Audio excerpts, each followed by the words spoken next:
Seen many things go the other way for you in this health care battle. Rulings even from the Senate parliamentarian went the way of the Democrats. Some say that the Republicans ought to just pack it in, accept the status quo, and take this law as a done deal. That's not what you intend? Well, the law is a done deal, but the bill that we're working on is not. And we've got a responsibility to the American people to make sure, A, the Democrats don't abuse the Senate rules, and B, if there's anything we can do to avoid the extra taxes, extra Medicare cuts, overcharging of student loans that's in this bill, we ought to do it. Have they abused the Senate rules?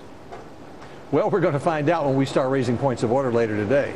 All right. You mentioned these student loans. You don't much like the way the student loan change has been incorporated into this bill. No, I think we need to hide the yellow pages from these guys on the other side. I mean, if they can find it in the yellow pages, they think the government ought to be doing it. I mean, what they did over the weekend is breathtaking. They took over 19 million student loans. It's a Washington takeover of a program.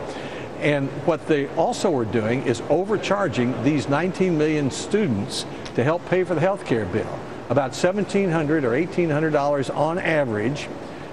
Anyone who has a student loan over the next 10 years will pay into the government to help pay for the health care bill and other new government programs. So I'm introducing an amendment to say, let's reduce the interest rate on government student loans. And if Democrats don't vote for that, they'll be voting to overcharge 19 million students to help pay for the health care bill. No surprise that Democrats see this as a monumental achievement. Let's listen to Senator Christopher Dodd of Connecticut and then get your reaction. Thank you all very, very much for what you've done for our country. Don't ever forget this moment. As a result of what happened at 11:52 yesterday morning in the East Room of the White House, America has been changed forever.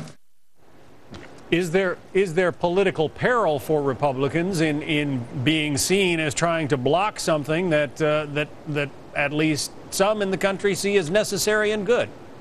Well, perhaps with some people, but I agree with Senator Dodd. This is historic, but it's an historic mistake. And the mistake is that we're expanding a health care delivery system that everybody in the country knows is too expensive, instead of trying to reduce its costs so people can afford to buy health insurance. And that's what Republicans have tried to do, and that's what we'll continue to try to do.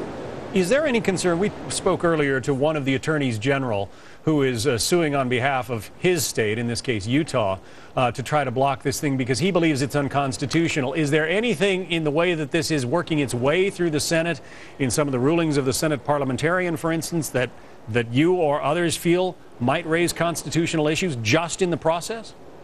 Well, it's too early to say that. What we're doing now is offering amendments to take out the sweetheart deals, to take out the overcharging of students on the student loans, to take out the taxes on people who make less than $250,000, which the president promised he would not do. And then we'll get into the points of order, and there may be some constitutional issues raised during that period of time. Do you think you have the likelihood of being able to send this thing back to the House for yet another vote? Well, it's hard to predict. I mean, if the Democrats vote straight down the line for more taxes, more premium increases, more Medicare cuts, more overcharging students on their loans, more sending to the states these extra costs which drive up tuition, then no, we won't succeed. And the only place we'll be able to succeed is in November, when we'll do our best to elect more Republicans and get some checks and balances in Washington, D.C., which we badly need. Senator Lamar Alexander of Tennessee, Republican. Thank you. Thank you. Can you imagine this? A happy